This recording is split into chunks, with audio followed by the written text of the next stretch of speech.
We're sitting here with Eric Kirkwood. Thanks so much for joining us, Eric. You're welcome. So can we start off, can you sort of describe the community, what the community's been like, what it was like when you were growing up, sort of where you grew up, what it looked like, and what it was like to grow up here? Okay, well, I grew up right here in the town, the north end. My grandparents lived like just a couple of blocks from here at 609 Washington. That's my mother's parents lived there.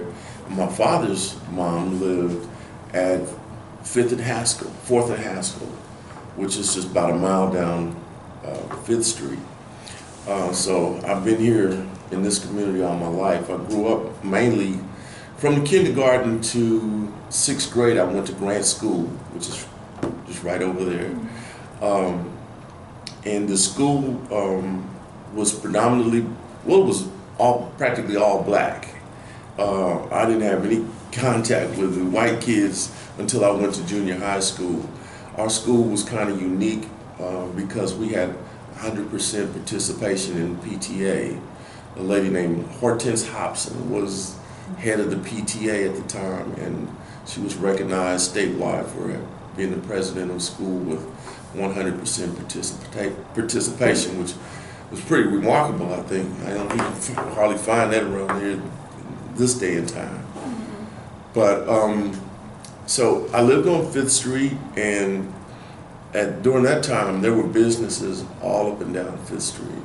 There was the bank, which was founded by Mr. Sewing, H.W. Sewing, and he also had real estate and an insurance company. My uncle worked for him, my Uncle Chester Owens, who had some early dealings with Juniper Gardens.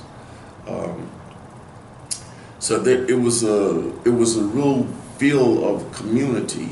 The church I went to was right up on 8th in Nebraska, First AME Church, and that church was a lot of leaders of the community went there. You know, businessmen and lawyers, judges, all kind of went to that church. So I was exposed to those people growing up.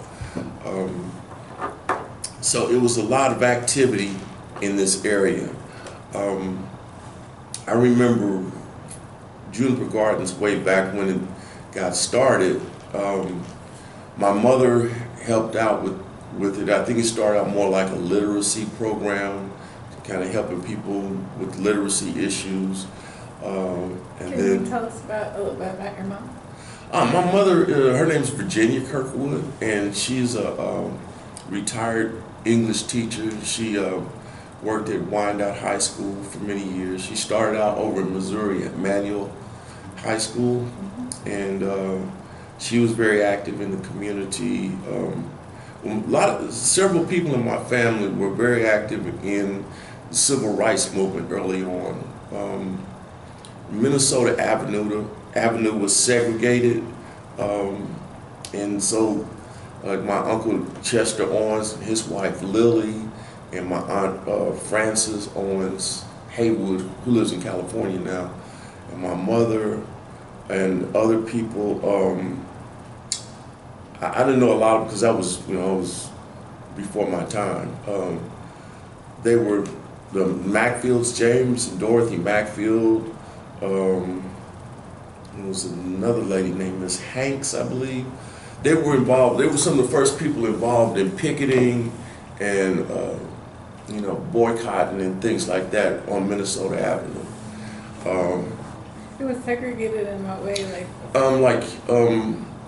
There was a restaurant named D'Angelo's, and I don't think that you could eat there.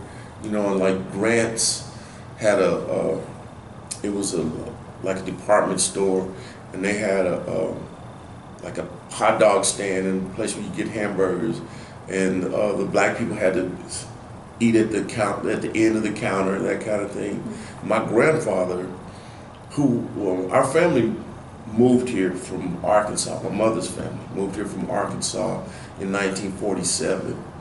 And my grandfather, he worked for Santa Fe Railroad, but he would not allow his kids to eat there, because he didn't, they didn't believe in having sit in the back of anything like that, you know. And so I guess that's one of the reasons why some of my relatives got involved in the civil rights movement, or whatever. So they were some of the first people that were actually picking. A lot of people nowadays talk about, I was in the movement and I was with Dr. King and all, and then they're just, fantasizing really. I mean, a lot of people came on later and helped out with, different movements and things that were going on. But some of those first people were ostracized and looked at as being, rabble rousers or whatever. But some of those same people ended up benefiting from the work that they did, So, but I guess that's with anything, anybody who's a pioneer, gets to be ostracized or looked at as a rebel or whatever, and then other people come along and reap the benefits or whatever. So how does your uncle Uriel fit into that? Well, Uriel, well, I'm gonna say this: he was my favorite uncle. Me and him were very close. And I have his name. My name's Eric Uriel, and but he got involved with Juniper Gardens early on. I think when University of Kansas got involved, they needed someone that was connected to the community. He and John Burris, who's now deceased as well, were two of the key people that were like liaisons between KU and the community. And so I remember hearing Vance's name all the time when I was a little kid. Vance this and Vance that, and me and Vance, and with my uncle Uriel when I was around him. So they got involved, and they started out at the liquor store, Davis's liquor store, in the bottom of his liquor store over on 3rd Street. And right in the heart of 3rd Street was another main street too, that in the black community at that time. And Juniper Gardens, the apartment, it's like a public housing development over there. And that's where they got started.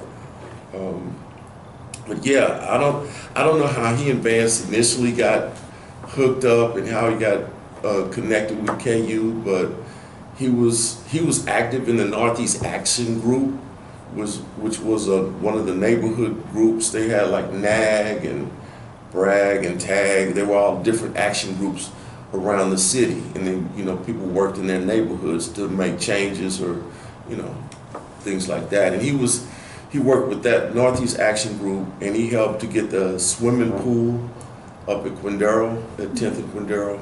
He was instrumental in getting that done.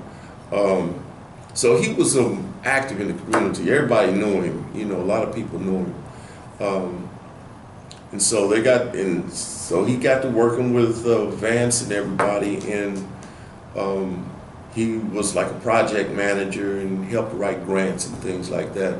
But he was also involved with the Economic Opportunity Foundation, which was one of the, poverty programs from like the Johnson administration to help get things like Head Start in the community, and disperse funds to help people with career development, community centers,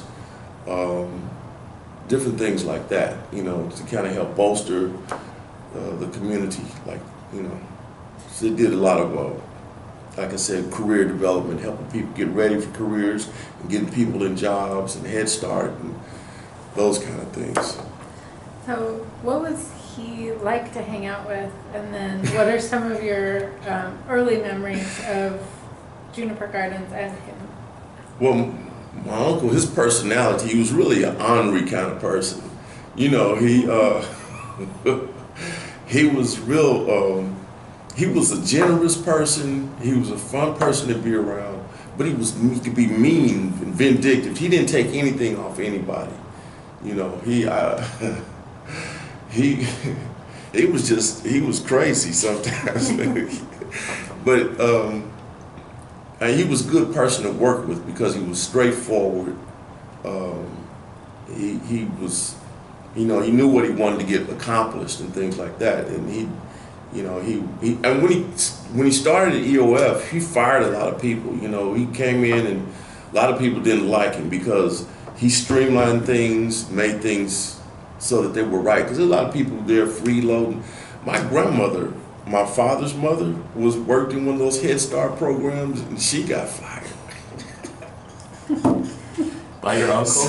Yeah. So, Taken to prison. yeah, you know, that's the kind of person he was. He didn't play around. But he was an ornery person too. You know, he would do crazy. He used to, when I was little, he would like flip his eyelids up and he'd scare you and stuff. You know, he was a funny guy. You know, and when my Aunt Lily, that's my Uncle Chester's wife, came into the family, he gave her a hard time. You know, she wasn't used to being around a big family because there were 8 of them. And she came from a family like 3 or 4 in their family, and they were kind of quiet. And our family was a raucous kind of family. They would tease each other, and you would think a fight was going to break out, but it was, you know, that's just the way they were, you know. And he used to give her a hard time. And one time, he hit her. She hit him in the head with a Coke bottle. He had bugged her so much that she just got fed up. That's the kind of guy he would tease you and everything, and but he was a real loving kind of guy too. I mean, he was my favorite. He treated me more like he was a mentor more than just an uncle. I learned a lot of things from him. You know, he was involved in politics. He was a Democrat, but he was friends with Bob Dole and Larry Wynn, who was a congressman at the time, and the mayors, whoever was mayor at the time. He was a political guy. And I remember when I was in high school, back in the 70s, he told me that Republican politics was going to be the thing of the future. That Bob Dole he could probably become president at one time, you know. And then I know that he worked with Bob Dole, and they were friends, and he'd been to his house and everything. And when I was living in Arkansas in 1987, and I wanted to register to vote so I could vote in the Republican primary for Bob Dole against Bush because of Uriel, because he always like, yeah, you know, Dole, he could be president. So I I'm in Howard County, Arkansas, in a little small town, Nashville, Arkansas. I go there and I registered to vote, and they said, well, you can't register as a Republican because there's no Republican Party in this county. And I'm like, well, I wanted to vote for Bob Dole in the primary in the Super Tuesday election. So I had to go to Little Rock, and I ended up having to I had to join the Republican Party, and I had to hold the Super Tuesday primary. I had to become the election commissioner, and I ended up holding the primary in Howard County. It was the first time they'd had a Republican county chair or party in that county since, I don't think they had ever had it, you know, since maybe in the 1800s. And that was because of Uriel, because of what he had said to me. And I ended up going to the Republican convention in 1988. And that's all because of something that Uriel had told me when I was in high school. And he was a delegate to the Democratic convention in '72. So a lot of things that he taught me and I learned from him when I was younger kind of come to pass later on. But excuse me, I'm sorry to interrupt. Can you tell us about some of your early memories of him and your mom and Juniper Gardens? Well, I was pretty young. I just remember him working between the EOF and Juniper, because he would take a leave of absence from one place and work at the other place, you know. And he spent a lot of time in the hospital dealing with sickle cell. But he would do work while he was in the hospital. People would come to see him when he was in the hospital. I don't remember. I remember being around, and I remember going down to his office maybe once or twice when I was a kid.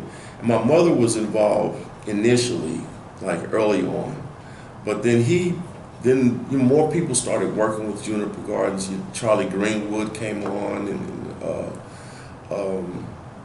and then I remember Alva and Betty Smith and all of them. I remember all those guys from when I was young. But I don't remember a lot specifically, about him. I just knew he worked there, and then I would be around sometime, but I always remember hearing Vance's name all the time. Vance, like who was Vance, But when I graduated from college, I worked for Juniper Gardens as a research assistant with Dan Schulte. I believe that's his name, Dan Schulte. And we used the scissor code, the old scissor code where you listen to a beep and you mark on a piece of paper what the child was doing in the classroom. So that's when I actually, really started working with Juniper Gardens. And then our sickle cell office was always with Juniper Gardens, and I started working in the late 90s a lot more closely with sickle cell. So I was at Juniper Gardens a lot of times. But it was like with my mother and Ural, and early on, I don't specifically remember a lot of the things that they did with Juniper, but I know that Mom and John Burris and Chester Owens all helped out early on, when they dealt more with literacy than more so than with the research that they're doing now. Mm-hmm. And then, can you describe how the Sickle Foundation got started? Yeah, the Sickle Cell Foundation got started after Ural died in October 1980. And so instead of people giving flowers, they got donations to start an organization. And in January of '81, they started the organization. And who started it? Family and friends. My mother was the first president. My uncle Chester was on the board. My father, Vance. It seemed like Granger Dinwiddie was involved with that. He was a researcher here too. I think he got his doctorate here. It was Vernon Pierce. They called him Froggy. He was a good friend of Uriel's, and he worked with. I think he was very active in the community too. Everybody knew Froggy. I didn't know what his name was for years. All I heard was Froggy. But he and Ural were very good friends, and he worked with Turner House. And I believe Ural was on the Turner House board down there. I think Juniper may have even worked with Turner House early on as well. Maybe they were housed there before they got to the liquor store. They did some work there. I think that the liquor store was one of the first places that they ever had offices. But I know that like Betty Hart and a couple other people worked at Turner House.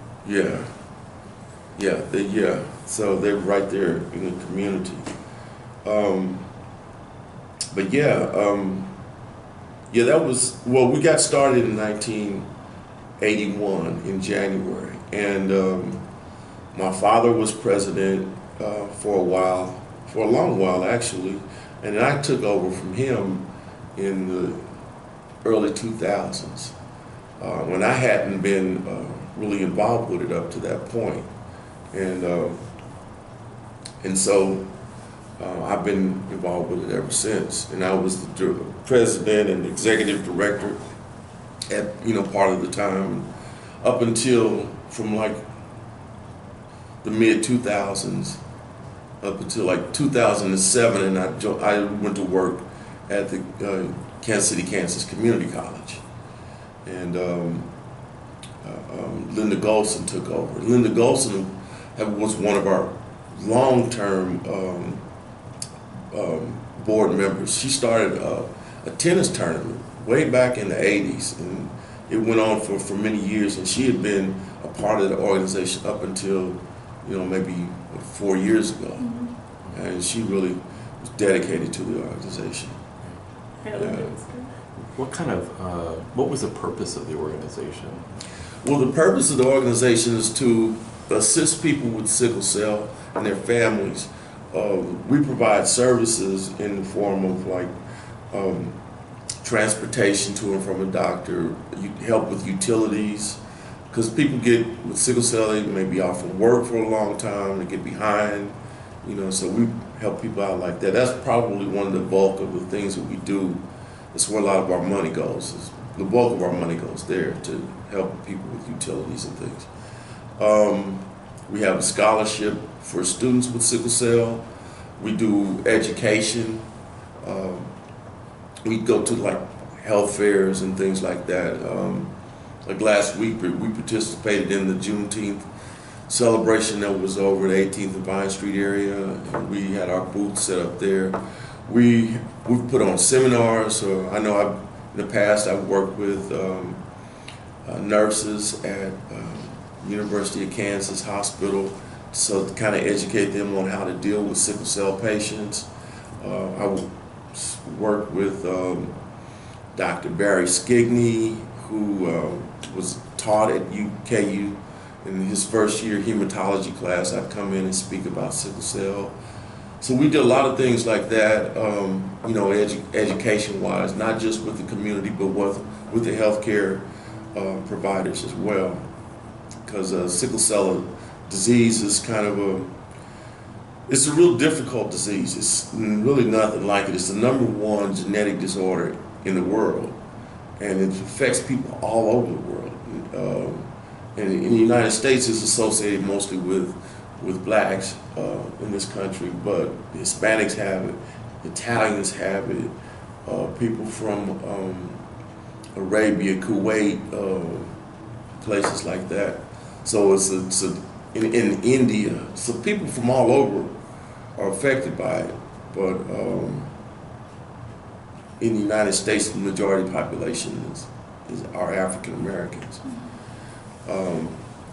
But those are some of the main things that we do, and we participate we work with the National Sickle Cell Disease Association. We participate in different national panels. Like I participated with the National Heart, Lung, and Blood Association with the National Institutes of Health. I've been on some boards there. I was published in the Journal of the National Medical Association, because my thing was dealing with sickle cell from a holistic standpoint. Dealing with your diet and exercise and meditation, all kind of alternative ways of dealing with it. And I spoke at a conference in Washington D.C. and it was in New Orleans, and the information from that panel that I was on was published in the journal. So those are things that we've been doing over the years, and so we serve the whole Midwest and we've had clients as far away as Joplin, Columbia, Missouri, to Salina, Wichita, even in Nebraska. So that's why we call the Sickle Cell Association of the Midwest. And so, for years we worked with Harley-Davidson Motors. We had a golf tournament with them that they set up and put on in memorial for one of their former workers named Jesse Liddell. But and that went on for several years. We had a real good relationship with Harley-Davidson. Now Harley-Davidson folded here in Kansas City, and so we don't have that anymore. But yeah, that was a lot of fun, and I really appreciated their input, and their donations helped us out a lot. Mm-hmm. So, and it was a lot of fun. The golf tournaments were a lot of fun. We've spoken about some of the successes, and then that last part a little bit. But what are some of the other challenges and successes that the organization has faced over the years? Some of the challenges have been, the biggest challenge we had lately was kind of restructuring our board, because honestly, we were almost about to fold. We were running out of funds. We had funds, but we we had some people that have been on the board a long time. We needed new blood. And fortunately, we were able to get new blood. Kevin Wake is our new president. And man, he's been so helpful. It's given us a real shot in the arm. It's like almost a new organization now, you know. What's he been able to do? Social media. And he comes from pharmaceutical industry. And so he has different insight, you know, it's dealing with corporations and things like that, and getting funding and grants from people like Novartis and other pharmaceutical companies. Mostly it's just that he's younger and he has young ideas, and he's been able to bring in other people who have, you know, because our organization, the people were older than me who were on the board, and so everybody thinks, you know, kind of think in the past and how to do things in the past. And now we got Facebook and Twitter and all these kind of things, and so we just kind of more into the 21st century now. Because even when I came on, everything was still on paper, and I've got everything on the computer, you know, Excel files and all that kind of stuff. So we've been making progress, but we kind of hit a snag where there was no enthusiasm, and we had a president that didn't provide the leadership that we needed. And so I came back and started working again with the organization on a more of a regular basis, because I wasn't working with the college anymore. And I'm happy we got Kevin, we got Donna McCurry, she runs the Sickle Cell Center at Truman Medical Center. She's currently in Nigeria at a sickle cell conference there. And she was in Uganda last year. So our organization is an international organization now. We've got ties with people in Africa now. So that's really cool. So we're not just of the Midwest, we're international. But we also have Toriana Sadler, who she brings a different kind of insight into things. And so I'm just excited about the people that we have on board now. And it's given, and the younger people too, you know, like Toriana's younger, and Kevin's younger, and then we got Tiffany Harper, who she's had experience in acting, and she's kind of helped us get some things done with like gospel programs, things like that. And so we've got some new blood infused, and we still need more. We need some new board members still to kind of give us some more input, you know. Mm-hmm. I'd like to get somebody on who's good at accounting and budgeting and things like that. We've had people who were accountants that work with our organization. He helped us keep our books straight and budgeting and our I-90, whatever this, the tax that you have to do for nonprofit organizations. So I'm looking for somebody like that now. So you've had this, or the organization has had this relationship with Juniper Gardens through its entire life. Yeah. So what are some of your fondest memories of Juniper Gardens? Well, I think my fondest memories are with the people that work here. Betty Smith, she was something else. I really love Betty. It just broke my heart when she passed too. You know, I've been knowing Betty for years. And Alva, Betty was tough too. She didn't take any stuff off of people, you know. And she had been doing this from the beginning, and she was, I don't know how I could find anybody to replace her, but she just, you know, she had a lock on everything. You know, she knew everything and everybody about the organization, and she was a fun person. And she was just really something.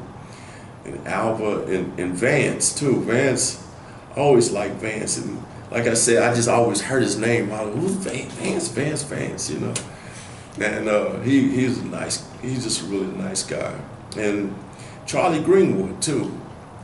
You know, when I first started, when I worked with him after I got out of college, you know, he kind of coached me on how to use the scissor code and all of that kind of stuff. And I didn't know he liked fishing so much, you know, when we were talking about his fishing adventures and stuff. And everybody's just really, really cool. I remember Granger Dinwiddie. He was from the West Coast, and I think he teaches or something back in Oakland or someplace like that now. I mean, he was around when I was working there. And I worked as a research assistant a couple of times. I worked with another lady from, I think she went to Chicago, and I can't remember her name right now. But then, you know, it was just the people at Juniper Garden that I like, you know.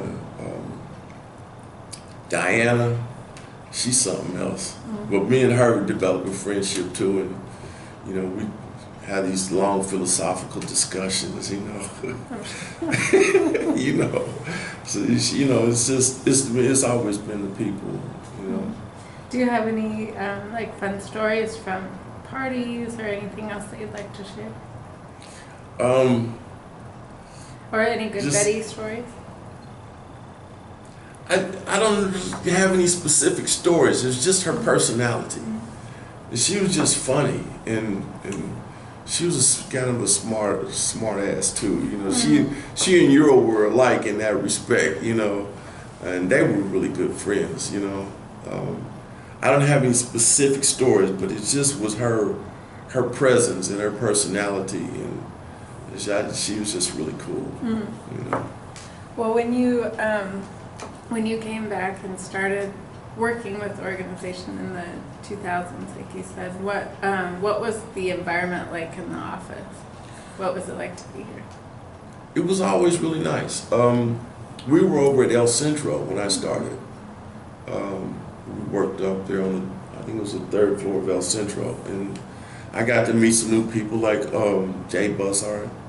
He's really cool, and we have a lot in common. He likes music, and I like music. Mm-hmm. We share, you know, different. He's put me on to some different musicians, and that's one of the things. And then he's from Auburn. He went to Auburn, and I'm a big SEC fan, and I always tease him because I'm an Alabama fan, and he can't stand that. So we had that little rivalry going, and he put an Auburn sticker on my door one time. With Buzz is I call him Buzz, but he's Dr. Jay Buzzard. He's really cool, you know, he's good people. So I kind of, me and him kind of buddied up, and Diana, we were kind of buddies too, you know. But it's just the people are good here, you know, and I think the research that they've done here has been really good. I went to a conference in Illinois dealing with Juniper Gardens. I was working, I can't think of that lady's name. I worked with her on a project back in around 2004 or 5. So Cheryl Utley? Utley, that's her, Cheryl Utley. Yeah, I worked with her on the project, and we went to a conference in Illinois, and the people talked about Charlie Greenwood like he was from heaven. Mm-hmm. And boy, Charlie is he's like a god in this type of work, you know. And I was like, wow, you know, it was like Charlie Greenwood. So I kind of got to see from, you know, I just know when I see people here working on these different programs and things, but to realize the impact that they have had nationally and internationally. Like Jay, he's going back to Australia. I mean, this will be like his 3rd trip over there, you know, and so we're making an international impact here, you know, with Juniper Gardens, with the Sickle Cell organization. You know, we got some really good stuff going here, you know, and the things that, the research that they've done with the peer tutoring and different literacy programs and early childhood education and special ed programs. It's just been awesome, you know, and they've been able to influence people all over the country in this research, in this work. And I'm just happy that I'm able to be just a little bit of a part of it, you know. So, Well, yeah. that's very cool. Is there anything else that you think that we didn't talk about that we should know? I just think, like, you know, you ask me questions about what the community was like early on, and it was really more of a close knit. Everybody knew everybody. Everybody in this community went to Sumner High School. And Kansas, you know, Kansas City, Kansas was segregated. You know, you think of being up north as not being like the South, and in some aspects it's not, but it still was segregation, and it was people in this community, you know, fought against that. And the community here I had a feeling of being in a community and knowing people and being proud of being in a place where we had a bank, and you know, that was black owned, and we had a grocery store that's right over there, right? Yeah, it was called Super Duper. Yeah, and you know, and this was a thriving area, and now it looks like, you know, there's so many vacant lots. The only businesses left are Thatcher's Funeral Home and the bank, and it's not the original bank. It's Liberty Bank now, and they're out of New Orleans. So I have mixed feelings about the community now, you know, because I felt like I was in a community, and now I don't feel the same way. Like, there's not that cohesiveness, that unity that we had years ago. You know, that's one thing that I really have mixed feelings about. You know. That's definitely changing. Yeah, things have changed a lot. You know, I don't know if there is such a thing as a black community anymore. You know, because everybody's been, you know, dispersed, and you can go where you want to go, but we don't have an economic base like we used to, or anything close to that. I mean, I don't know if we really had a real economic base, but we did have a bank and real estate companies, and I've been fortunate to be in a family who was involved in the community, involved in business in the community. Like my Uncle Chester was involved with Mr. Sewing in the bank and in insurance. My cousin Robert Hughes and my uncle Gus Owens, they were in real estate management, and they were able to hire hundreds of people because they managed apartment complexes here in Kansas City, Kansas, in Kansas City, Missouri, in South Carolina, and so they had a real going concern and being able to hire a lot of people. You know, and just there were people in the community like Gerald Hall, Mr. Sewing, Cordell Meeks, all these people that were pillars of the community. I can't even mention them. Like Andy Rollins, he's passed on. He and Euro were very good friends, and he helped with. He had political connections that he could pick up the phone and call the White House. This guy was amazing. It was just a lot of stuff going on that I got to see as a child growing up from the 60s on, what this community was like and what it was capable of. But it has a long history, because even back in the early 1900s, one of the early NAACP conventions was here in Kansas City, Kansas, at First AME Church. And W.E.B. Du Bois was there, James Weldon Johnson, Roy Wilkins, who used to run the NAACP. Matter of fact, as a kid, I got to speak at, they were having a retirement celebration for him at First AME, and I got to speak on behalf of the youth. And so that was a thrill, get to participate in stuff like that. It just was, you just had a feeling of community and purpose and everything. And I mean, that's just my feeling. I don't feel like it the same way I did when I was growing up, as far as being a part of a community.